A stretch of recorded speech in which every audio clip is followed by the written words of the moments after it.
Hello, my dear ones.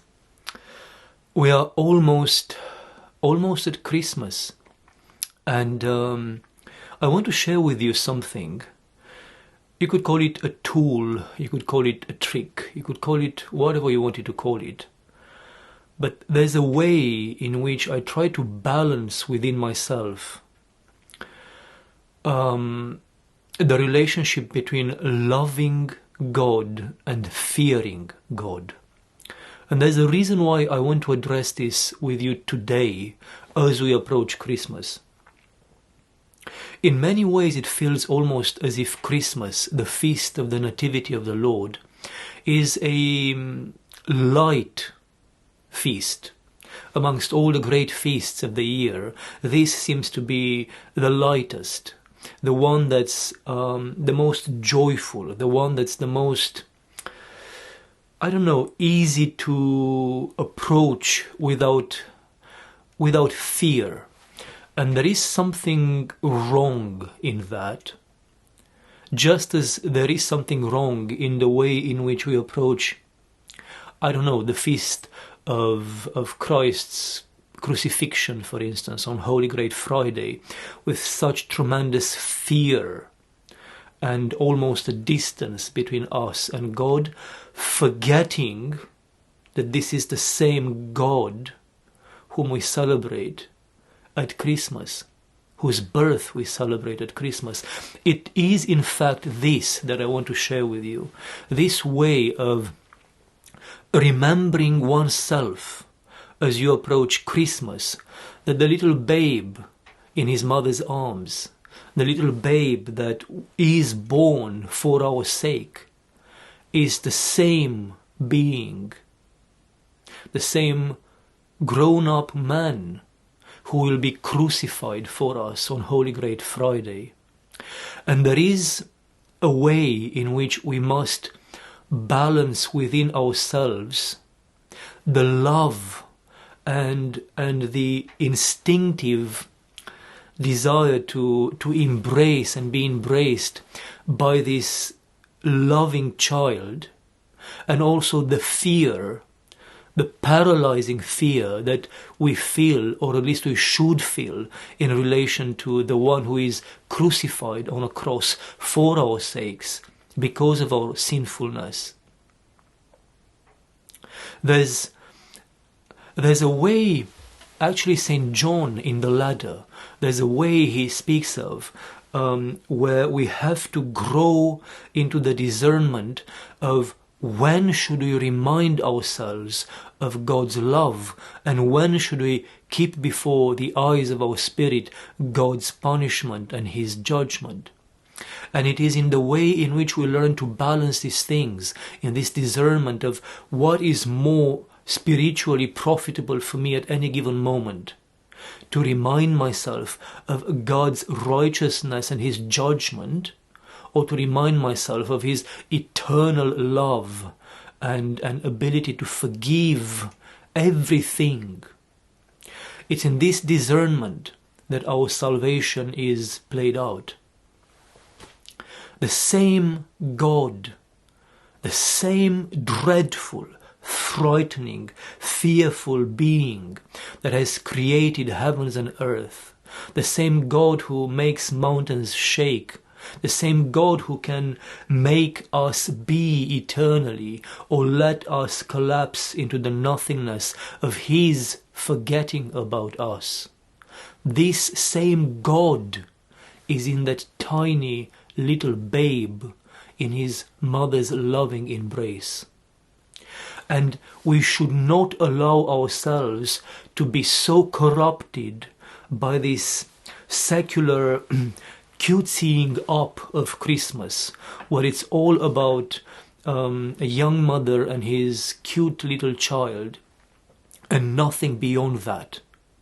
This cute little child made heaven and earth, and it is before this cute little child that we shall stand in judgment one day. And this same babe will be the one who, based on our own behavior and deeds, on our faith and our intentions, and above everything else, based on His love, on who he is, because he is love, it is this same babe that will judge us and determine our eternal fate. It's very important to distinguish this because we are fallen beings. It is almost impossible for us to hold within ourselves absolute fear, absolute dread, as we should feel when we are faced with God himself, the creator of all that is, the only being that is, that exists in and of himself. And the joy, the love, the hope that should make us feel almost drunk at the thought that such a being could love us so much that he humbles himself to the degree of becoming creation. Think about it. The creator becomes creation. The one without any sorts of limit becomes limited in space, in time, in body, for our sake. If the thought of God himself putting himself on a cross for our sake inspires fear, godly fear in you, then how much more should this act of extreme, otherworldly love and humility of the Creator becoming creation, so that the story of our salvation could start and eventually be accomplished, how much more should this act of extreme love and humility inspire fear in us? Of course, this is the season of joy. Of course, this is the feast of joy. But what is joy? Don't confuse the joy, the spiritual joy of the saints, the joy that the apostles are talking about, and the joy we feel when we receive a gift, or the joy we feel when anything good happens to us. If you look at the saints of the first centuries, for example, whenever they had a vision of God, which is the ultimate joy that a human being could experience, whenever they could see Christ, they collapsed in terror to the ground. And closer to us, Saint Seraphim, my Saint Seraphim, when he was a deacon, and he saw Christ during the Divine Liturgy entering the altar with the angelic beings, he was so struck with fear that he could not move. He literally became paralyzed in the middle of the service. He could not move at all. He could not say anything. Instead of saying the prayers as he was supposed to do, he just stood there, motionless and quiet, overcome with the joyful terror or the terrifying joy of having seen Christ himself. And they had to come out of the altar and to just carry him inside. And they waited for him to come back to himself before he could share with them what had happened.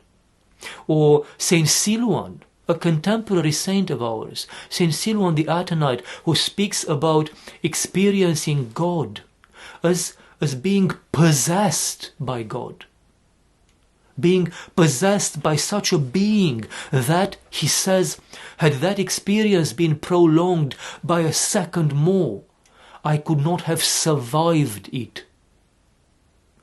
So I'm not certain, and I'm being kind here, I'm actually completely certain that what we call joy is not the joy of the saints. It's not the joy of actually contemplating, let alone living in a real experience, a vision, a meeting with the Lord. This sort of joy should be the joy of a Christian in relation to Christmas, the whole season and the feast itself. Do not forget at any given moment that this babe in a manger, this babe in the loving embrace of his mother, is the same God who is our maker and our judge. And with this knowledge, approach that child and address your prayers to that child. We need to learn, as St. John of the Ladder teaches us, we need to learn never to let go of God's love, perfect, otherworldly, ultimate love and forgiveness. And at the same time, the feeling of dread that creation, and we are all nothing but creation, we are nothing but nothingness held into being by creation, by the Creator. This dread of creation, contemplating His, her Creator. Rejoice, for the Lord is being born for us, my beloved ones, so that all our nothingness, all our sinfulness, all our darkness could be forgotten, erased into non-being, and so that we may partake of the Creator's very being, and we may be one with Him in eternity. That's the joy that a Christian should feel at this time. All my love to all of you out there, with all those whom you keep in your hearts and in your prayers. Be blessed, be blessed, be blessed, my dear ones. Amen, amen, amen.